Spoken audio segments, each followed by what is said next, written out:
also on our core council. We're very grateful to Reverend Dr. Raymond Anderson for his service on the core council and as an up-and-coming practitioner. And in many, many ways, he's actually going to do a workshop here on sign language. So I will let him tell you about it.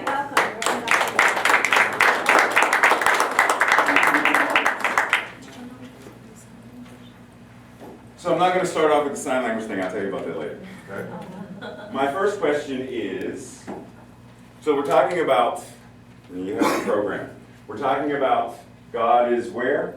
Everywhere. Everywhere. And it's real easy for us to go outside on a beautiful day such as today and see the beautiful sunsets and sunrise and the warm weather and the trees and see God there. It's easy. But what about when you go to work tomorrow? And you have to go to your employer, your supervisor. Or when a holiday rolls around and you have to go home and visit family. Is it still as easy to see or find God there as well? Now, for some of us, it's like, oh yeah, I get it. I've been doing this for a while, I got it. We're good. But every now and then, we slip. Every now and then, the potential to forget because someone cut us off in traffic or something happened and tourists in D.C. or something, and we forget that that which I am, they are, right? So lately I've been thinking, we're talking about kinship, and lately I've been thinking about what does that even mean? Many years ago, I was introduced to this concept of Ohana. Is anyone in here who does not know what that word means? I do not. Okay, so Ohana, someone share with me. And so Andrew's hand goes. What's Ohana? Family.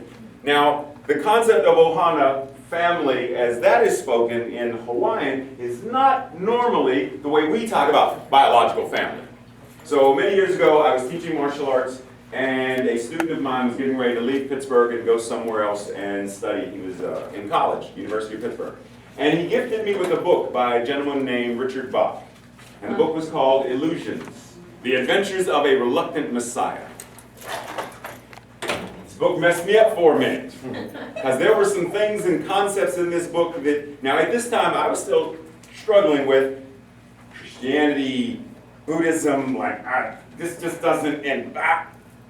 And he gave me this book and several things, just JetBlue commercial, just blew my mind. So one of them is, he says in there, many times the members of our own family or members of our family are not born under the same roof. In other words, we get to choose on a certain level who our family, who our Ohana are or will be. So as a personal example, you already know this about me. My actual family life, biological family, has been, and to a certain degree still is, very trying. Now, I go in when I go home for Thanksgiving or Christmas or certain events, when I get ready to go home and visit my mother for Mother's Day, there's all of this stuff that they come to me with, because I'm no longer like them. Right. I no longer, you can't push my buttons the way they once could. So they come at me in a totally different manner.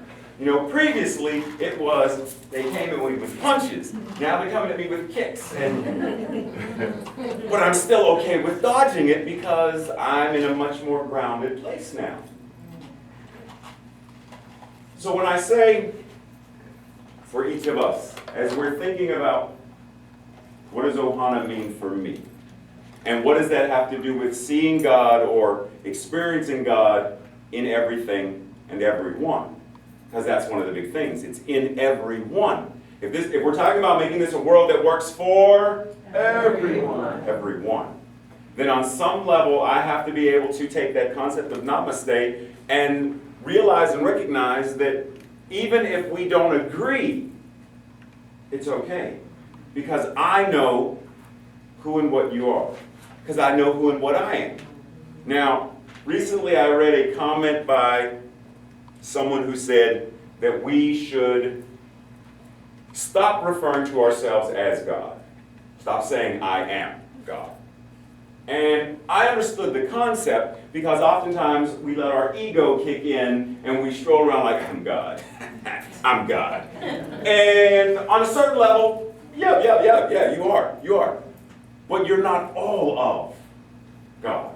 So for example, suppose this is chocolate cake. And don't laugh at me. And chocolate cake. Okay. And I take a slice out of the cake. Right? Right. This is what? Chocolate And cake. this is what? Chocolate cake. Is this the entirety of the cake? No. No. But is it not entirely chocolate cake? Yes. Can the chocolate cake say, I am chocolate cake? Yes. Even though it is not all of the chocolate cake. So then why would we not also be able to say and acknowledge that I am that? I am. All that God is showing up in me and as me, moving through me and throughout all of creation. So that every time my eyes, these eyes, see, it's not just Ray's eyes, it's God's eyes. Every time this voice does whatever it does, it's not just Ray's voice, it's God's voice. Every time these hands touch something, it's not just Ray's hands touching something, it's God's hands touching something.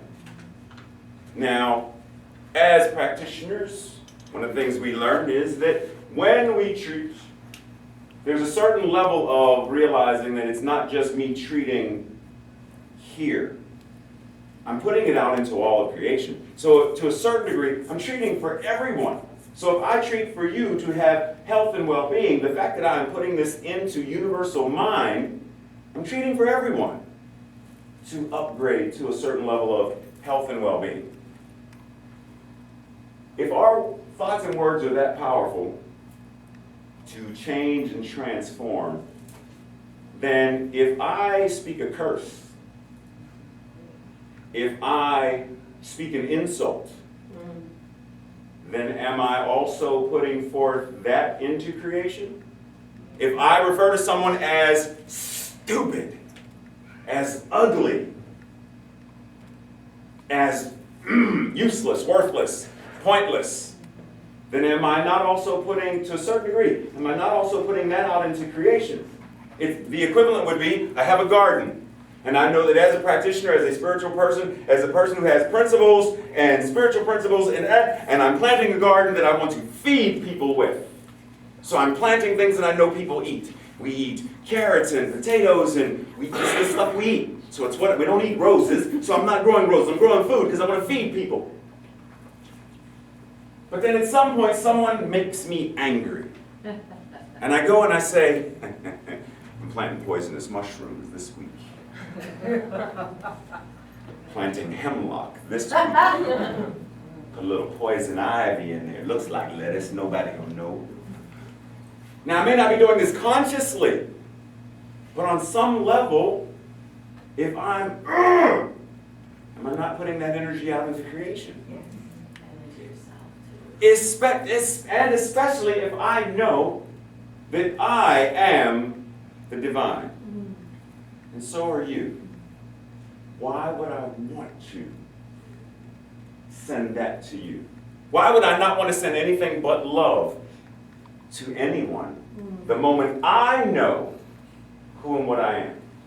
Now, the important thing is, and I may have mentioned this before, I don't know. Do you want to, and tell me if I did, if I were to ask you, do you want to know God or do you want to know about God? Did I ask you this before? Let's go, because there's a couple new people. If I ask you, do you want to know God or know about God? What's your answer? You want to know God. And what is one of the clearest and easiest ways to know God? Know yourself. Shakespeare said, to thine own self be true. If you are true to yourself as an authentic, transparent, empowered person, then how can you step to anyone else with anything less than complete honor and respect and compassion? Because it's what you are. I have a blue marker. And I write with a blue marker. If I write my name with a blue marker, what color is my name? What could I write with the blue marker that doesn't come out as blue? Nothing. Why? Because the blue marker is blue. It's not trying to be blue. It's not acting blue. It is blue. Wayne Dyer used to say that if you take an orange and you squeeze an orange, apple juice will never come out of it.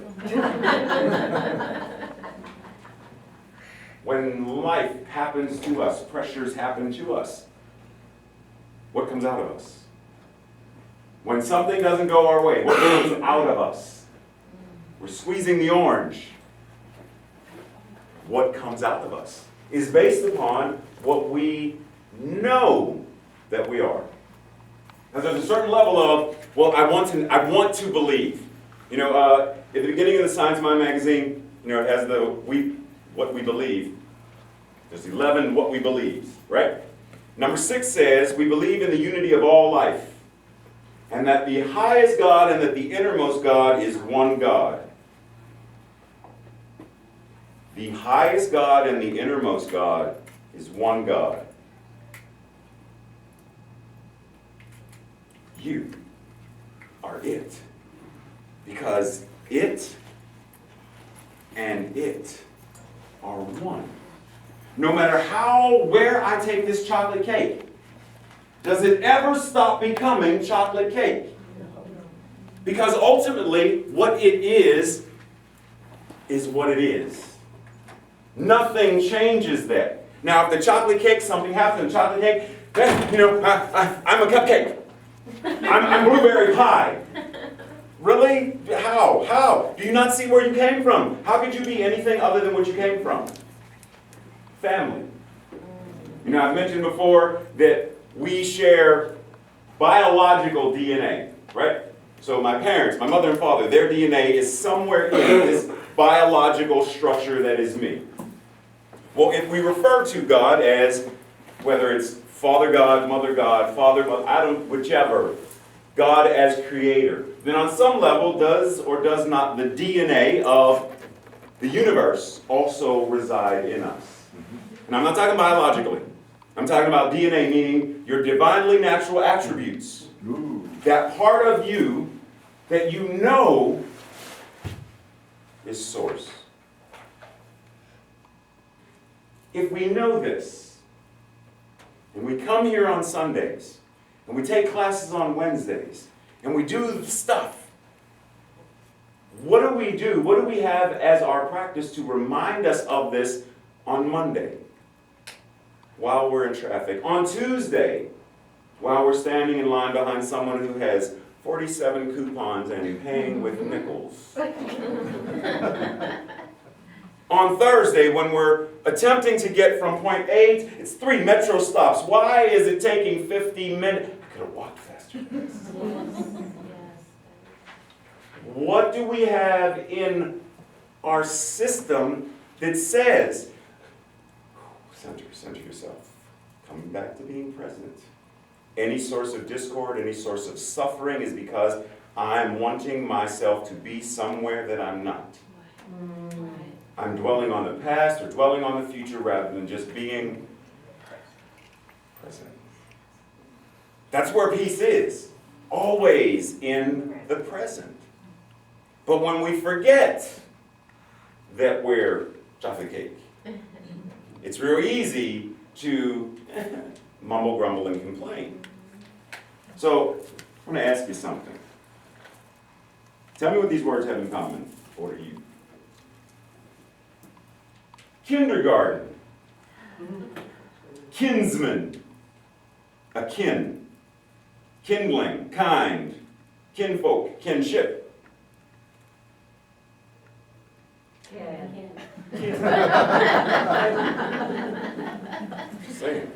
On some level, all of them have those 3 little letters, K-I-N. No matter which word it was, all of them share that etymological root, which means to be of one. And it's funny, when I looked up the etymology of kindergarten, it was one garden of children. Wow. Kindling, one group of, gathering of materials to build or set ablaze. Ohana, family, oneness.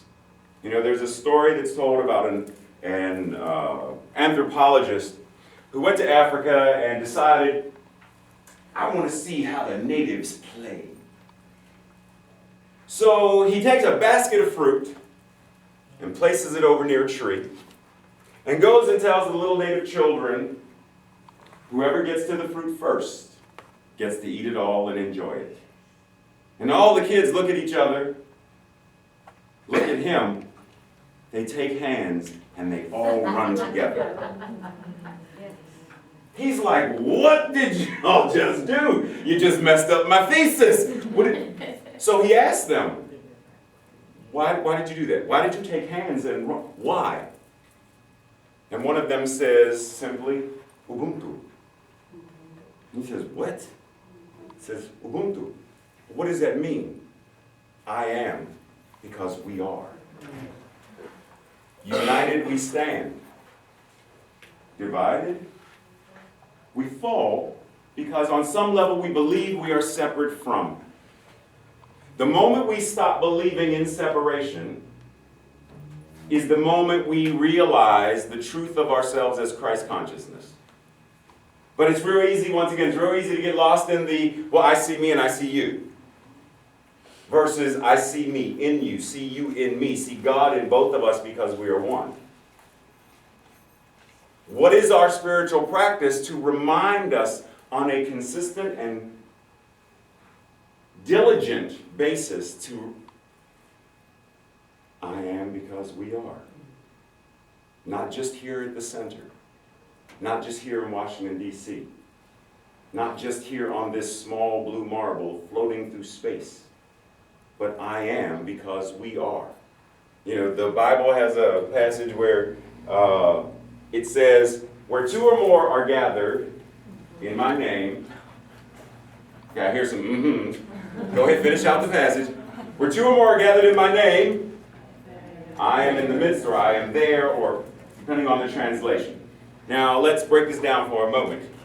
Where two or more of like minds, two or more thoughts, two or more beliefs that are of the same frequency. Because see, we often read it and understand the meaning, well, if we're going to get together and we're going to pray, then God is right there. Because there are two or more of us together, and that's where God is. What? Then that implies that God's not somewhere else. That implies that if the three of us are praying, and God is doing dishes or something, and God is like, oh, they're praying, let me go here, but she's on the metro. Oh, I'll be back. Like, really? But there are people who on some level have that belief that God can't be in multiple places because God has to be here. I mean, think about the archaic concept of this group of people are praying war. This group of people are praying to win. They're Catholics and we want to win the war. And they're Protestants and we want to win the war. And both of us are praying to the exact same God to win. So who wins? The one who prays more diligently. I mean, but we have this concept that some way, shape, or form, God is here but not there. God is with me but not you. God is with you but not her. So, and the funny thing is that God is right here. And right here, and right there, and right there. God is right here.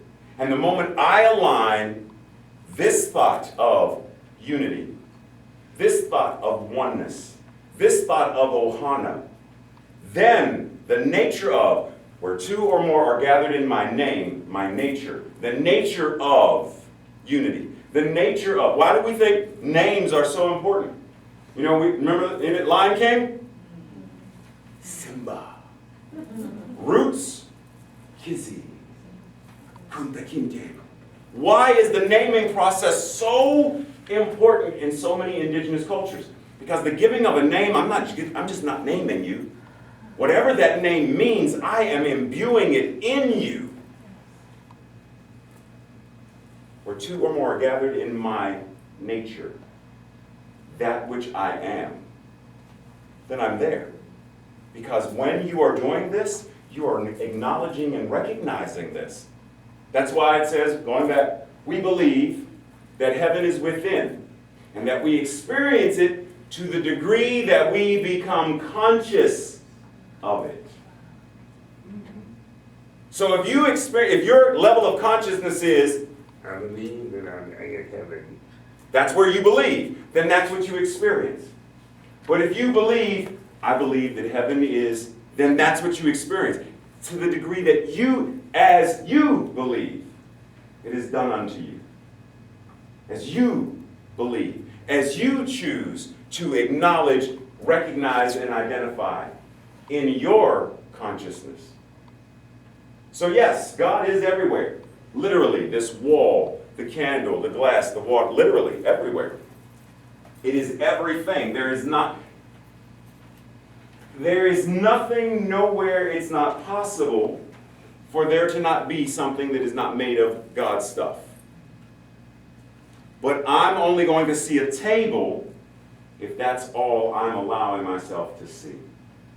I'm only going to see an enemy if that's all I allow myself to see.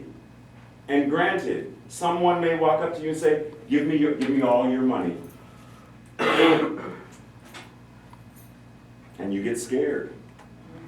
But is it possible to say, I love you? Terry just told us a story about it, where a minister was attacked in, I think it was New York City, and the person pulled out a knife or a gun or something and said, give me all your money. And the minister, for whatever reason, said, I love you. And the attacker dropped the knife and ran. Mm-hmm.